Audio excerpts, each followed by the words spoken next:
அறிந்தா அதுல விருப்பம் உடையவர்களாக ஏகனாக விளங்கி தோன்றுவார்கள் அப்படின்னு சொல்லி இந்த பாட்டு சொல்லுது. குறிகளும் அடையாளமும் கோயிலும் நெறிகளும் அவர் நின்றதோர் நேர்மையும் சொல்லி அப்பர் பெருமான் சொல்வார்.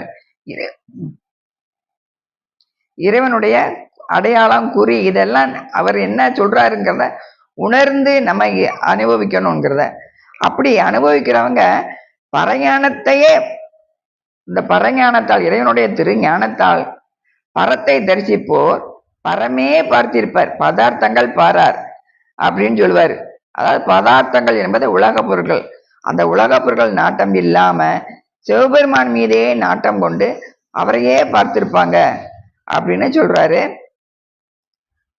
இந்த தாபர சங்கமம் என்று இரண்டு உருவில் நின்று மாபரன் பூஜை கொண்டு மண்ணுயிர்களை வைப்பன்